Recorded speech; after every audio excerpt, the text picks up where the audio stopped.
use a pressure cooker to prevent the boiling. That will prevent the cooling, and that will allow you to get more heat, more internal energy in your water and cook your food faster. That's what it's all about. Because more pressure, let's look at that. Just regular boiling.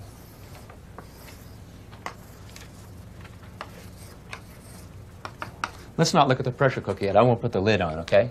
This is just regular boiling. Let's use, what's the temperature at which water boils, gang? Is it 100 degrees Celsius? Is that right? Let's suppose we get to 98 degrees Celsius. Now, the water molecules in the apple, they're going a lot faster than they were at 78 or like that. Isn't that true? Okay, now they're 98. Now, those water molecules are all banging around there. A little group of them says, hey, gang, let's cut out. Let's form a little bubble. Let's be buoyed to the top, and let's cut out. Let's steam it out right now. And so what they do is they form a little bubble here. And you know what happens when they form that little bubble? 30 kilometers of air, honey. 30 kilometers of air are squashing down. Squash right down and smash that bubble right back down to smithereens. The air pressure outside is simply too intense to allow that bubble to form. Those molecules are going to have to go faster than that to exert enough pressure to overcome the pressure mainly of the atmosphere, let alone this height right here. So that's what happens. So the water then, since it's not cooling, the water goes up to 99. And the water molecules say, hey, let's try it again, gang. They cut out like this.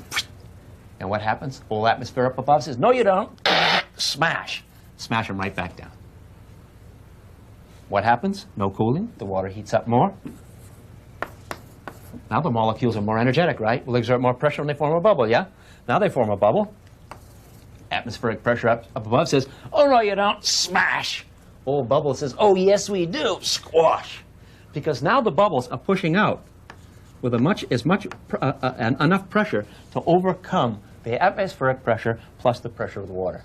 And that's the temperature at which boiling takes place at sea level. Now you go up in the mountains where you're closer to the top of the air. Does the atmospheric pressure push as hard?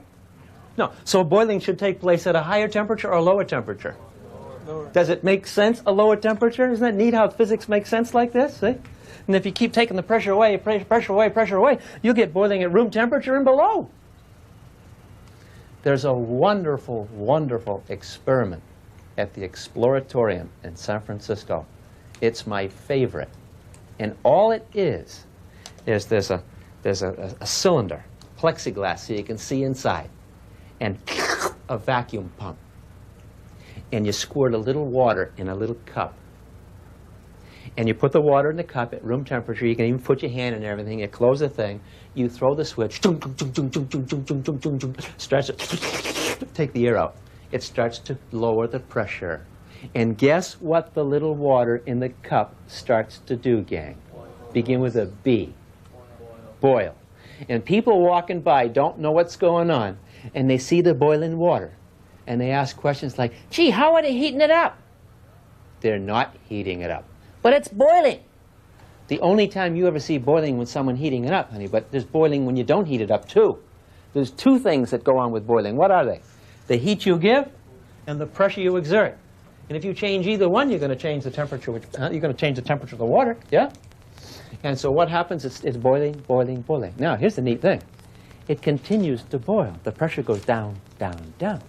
And you continue to watch, and lo and behold, turns to ice. Turns to ice. It's beautiful. The water boils right down to bubbles. You can even see the frozen bubbles. And the water boils until it becomes ice.